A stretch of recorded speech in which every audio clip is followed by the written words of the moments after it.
चनीगोठ वालों, मेरे बयानात अतराफ में होते हैं, यहाँ के चुकूक में होते हैं। मैं एक मर्तबा नहीं कई मर्तबा यहाँ आ चुका हूँ और मैंने कादियानियों को यहाँ भी ललकारा है, यहाँ भी मैंने उन्हें दावत दी है कि आओ, पहले तो तुम्हें हिदायत के रास्ते पे ले जाना चाहते हैं, आराम से आ जाओ, मान लो बात तो गुलामी रसूल में आ जाओगे, हमारे भाई बन जाओगे। नहीं मानोगे तो फिर जिस तरह हम खत्म नबुव्वत के लिए जान दे सकते हैं, वक्त आने पर अगर ये काम करना पड़ा, हमारी हुकूमतों ने साथ ना दिया, तो जिस तरह हम जान दे सकते हैं, जान ले भी सकते हैं। आपने देखे पाकिस्तान में जो मामलात हुए, वो यही नतीजा है कि इदारे खामोश हो जाते हैं, ये कानून साज इदारे चुप हो जाते हैं। उस वक्त फिर गैरत ईमानी जागती है, फिर वो फैसल हो या उसके अलावा कोई और हो, तो फिर वो अपना गैरत ईमानी के तकाजे के तहत फिर जान लेना इबादत समझता है। चनीगोठ के अतराफ में रहने वाले कादियानियों, तुम्हें दावत फिक्र है, आ जाओ, मान लो।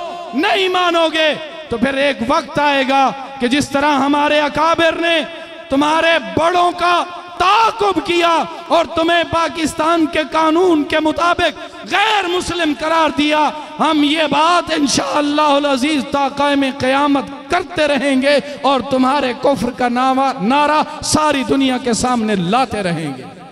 वादा करते हैं। मैंने तो उस्ताद जी के जज्बात देखे, जी चाहता है कि आपके सामने कुछ कह दूं, कुछ बात कर दूं।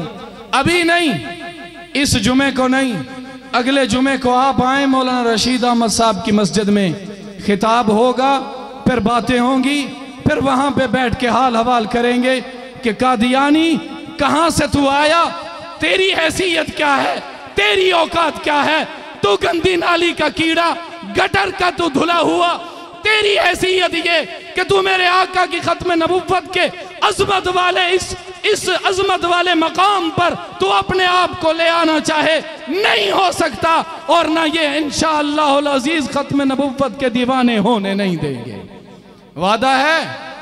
बिला ताखीर दावत देता हूँ ज़ीनतुल कुर्रा फ़ख्रुल कुर्रा जनाब कारी मोहम्मद अकरम साबिर साहब, और कारी साहब की तिलावत के बाद इंशाअल्लाह अज़ीज़ हमारे इस चनीगोठ के अजीम खतीब हज़रत मौलाना मुरीद अहमद साहब, उनका बयान होगा। फिर उसके बाद जो हमारे मेहमान हैं हज़रत मौलाना कबीर अहमद अब्बासी साहब, और उसके साथ जो लाहौर से नात खां सना खान मुस्तफ़ा तशरीफ़ लाए हैं, उनकी सना खानी होगी। आप तमाम अहबाब हज़रत के कुरान को सुनिए और फिर अपने दिलों को, अपने जहन को, अपने अंदर की कैफियत को ज़रा महसूस करें कि अल्लाह तबारक व तआला ने क्या आवाज़ व अंदाज़ दी है, क्या लब व लहजा दिया है। बिला ताख़ीर तिलावत कलाम पाक फरमाते हैं जनाब कारी मोहम्मद अकरम साबिर साहब।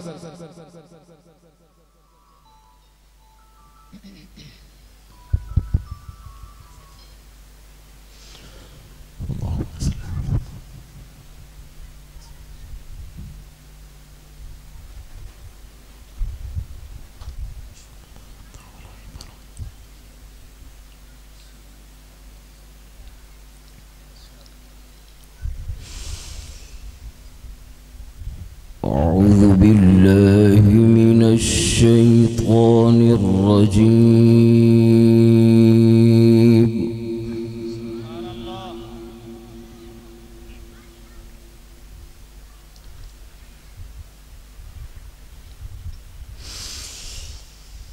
بسم الله الرحمن الرحيم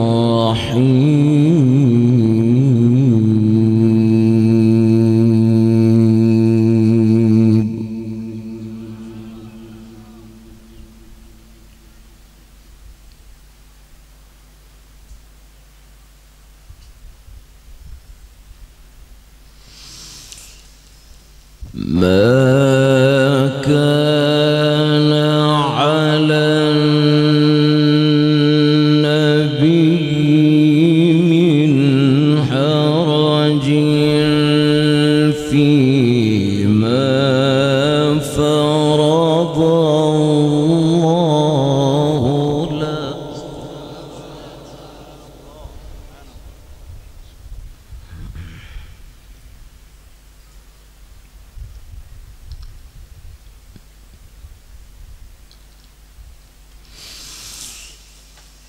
سنة الله في الذين خلوا من قبل وكان أمر الله قدرا مقدورا.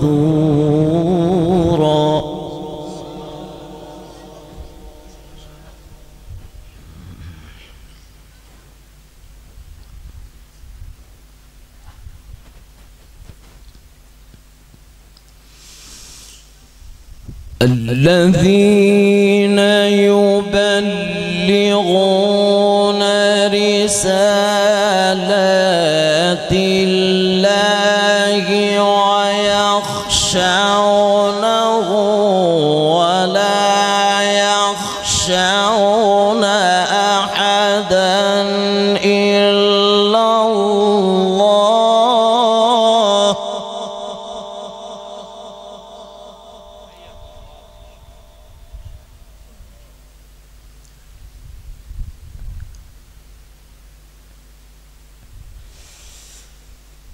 وكفى بالله حسيبا.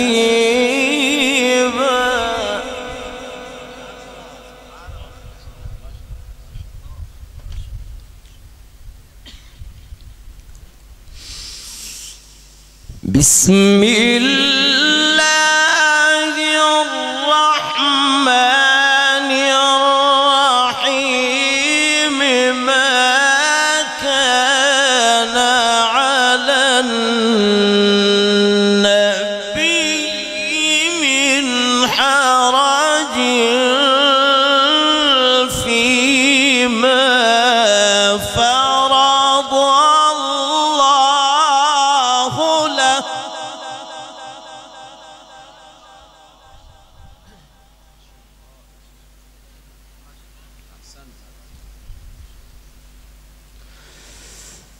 سنة الله في الذين خلوا من قبل وكان أمر الله قدرا مقدورا.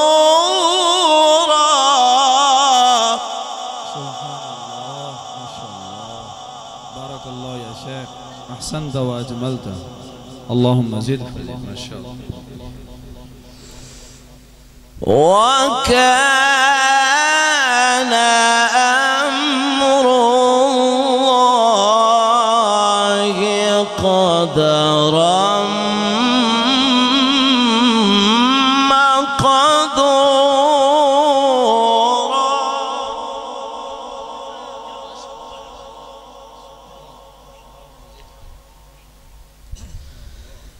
سنة الله في الذين خلوا من قبل وكان أمر الله قدرا مقدورا. تکبیر، عظمت قرآن، شان قرآن، مقام قرآن، نعرہ تکبیر.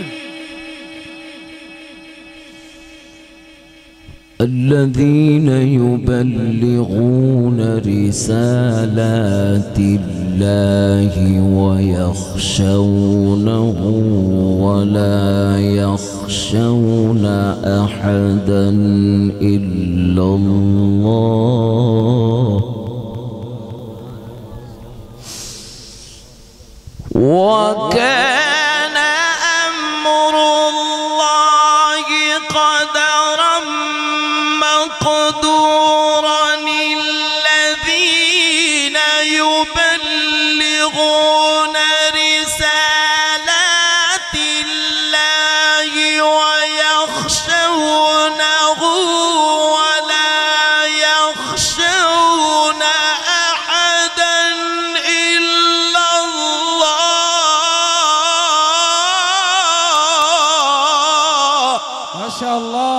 बारकल्लाह या शेख, अहसनत व अजमलत, माशाअल्लाह, अल्लाहुम्मा ज़िद फज़िद।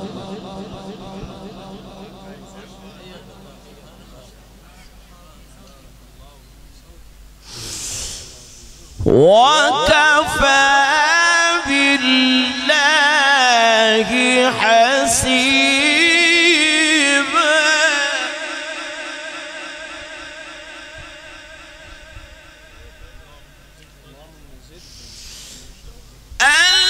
الذين يبلغون رسالات الله ويخشونه ولا يخشون أحدا إلا الله.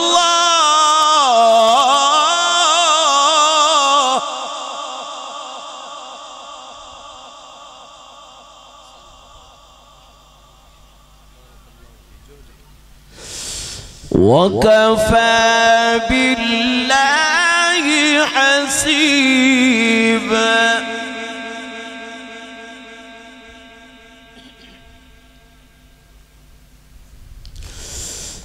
ما كان محمد أبا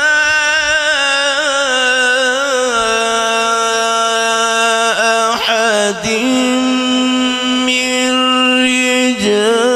رجالكم ولكن رسول الله.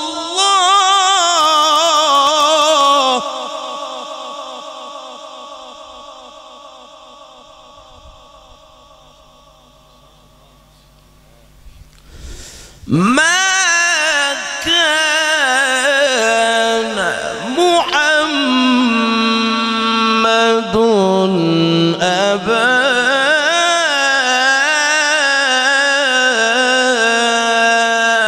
أحد من رجالكم ولكن رسول الله.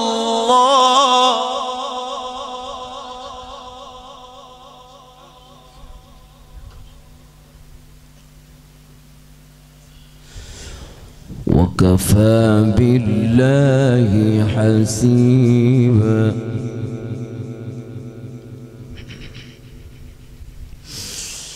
ولكن رسول الله وخاتم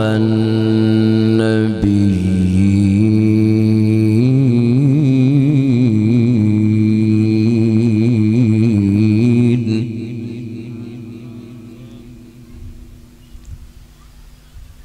وكان الله بكل شيء عليما.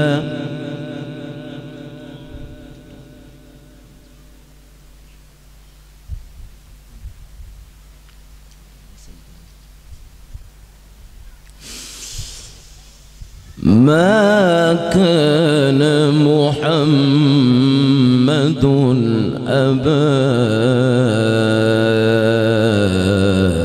أحد من رجالكم ولكن رسول الله. ما كان محمد أبا أحد من رجالكم ولكن رسول الله وخاتم النبيين. وكان الله بكل شيء عليما.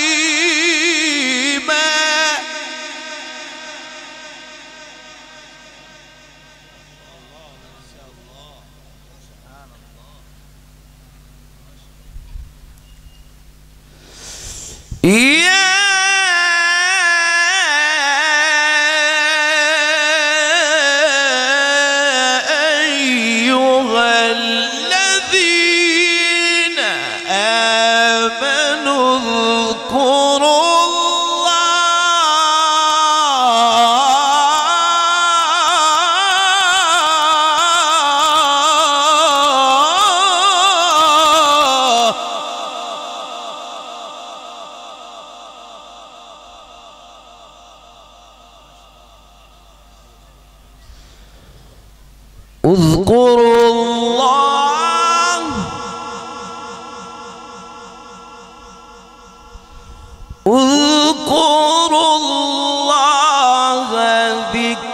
ذكرا كثيرا وسبحوه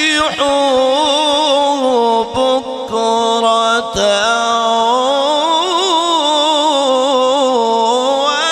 وأصيلا.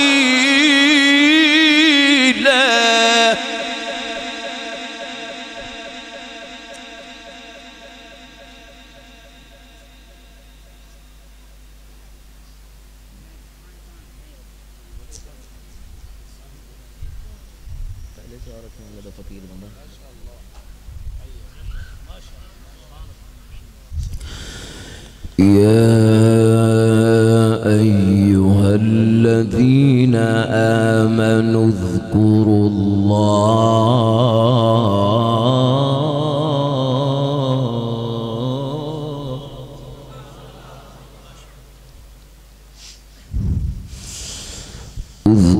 الله ذكرا كثيرا. ما كان محمد أبا أحد من رجالكم ولكن رسول الله وخاتم النبيين وكان الله بكل شيء عليما.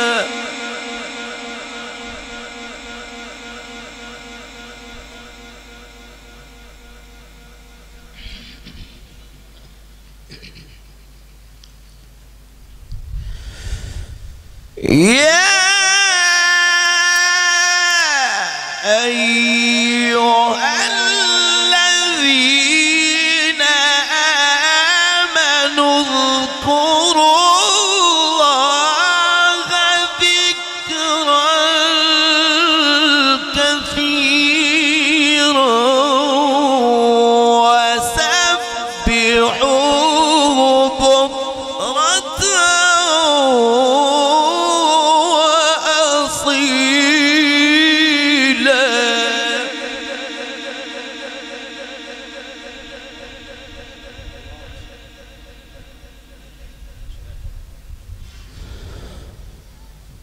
هو الذي يصلي عليكم وملائكته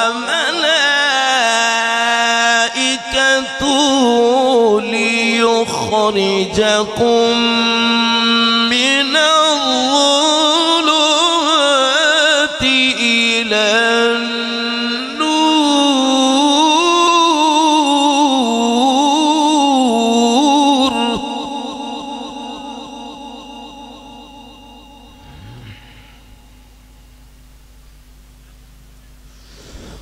وكان بالمؤمنين رحيما.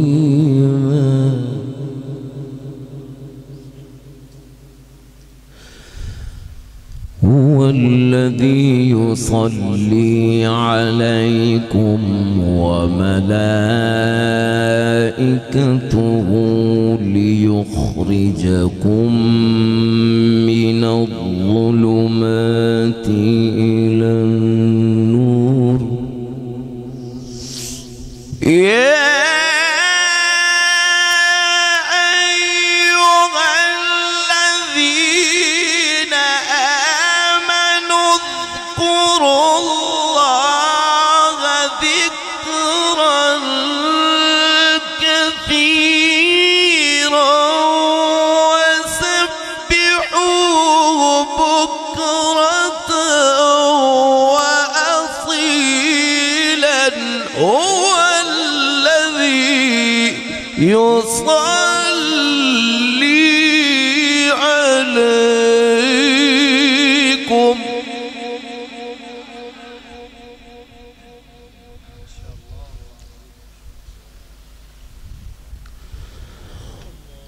هو الذي يصلي عليكم وملائكته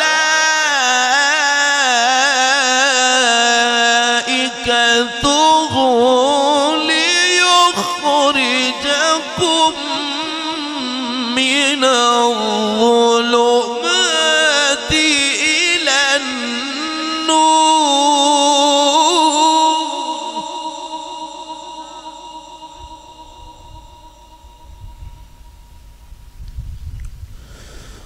وكان بالمؤمنين رحيما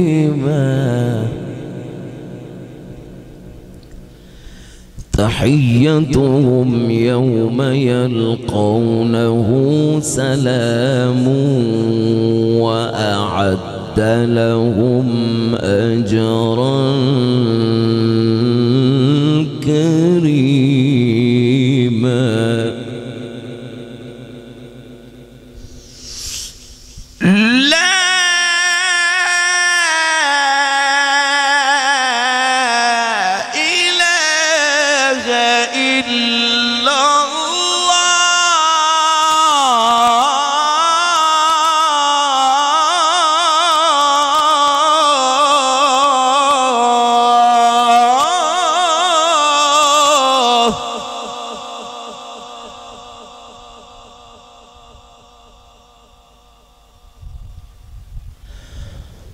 والله أكبر ولله الحمد بسم الله الرحمن الرحيم اقرأ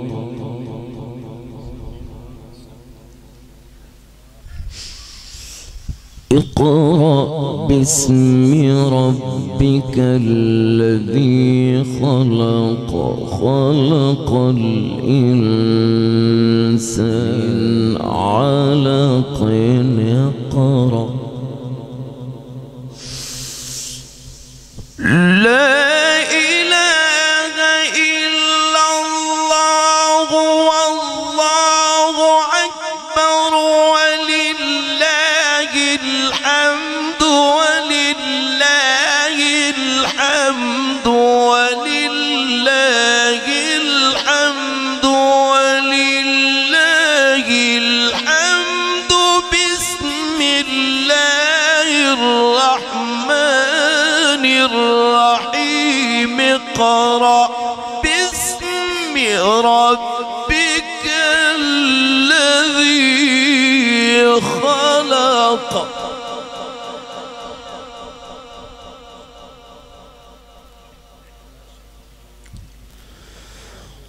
خلق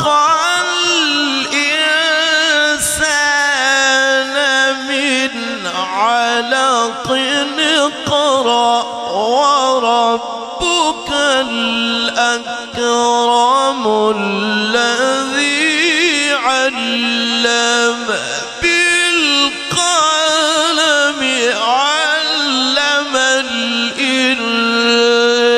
الإنسان ما لم يعلم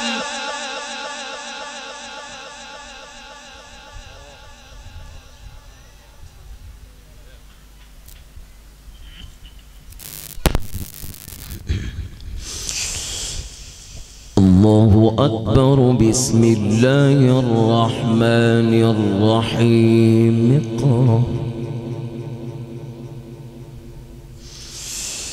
اقرأ باسم ربك الذي خلق خلق الإنسان من علق اقرأ باسم ربك الذي خلق خلق الإنسان من علق اقرأ وربك الأكرم الذي علم بالقلم علم الإنسان ما لم يعلم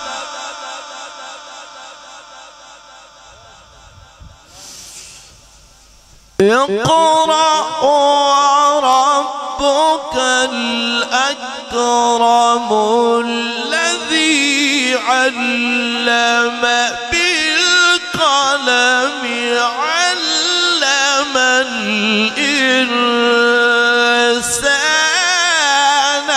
ما لم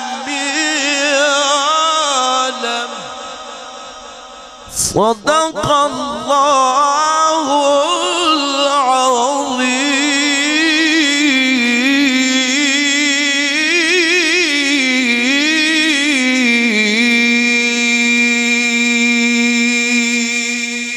ما شاء الله بارك الله في صوتك وجهدك اللهم زد فزد. अल्लाह ताला हज़रत कारी साहब दी उम्र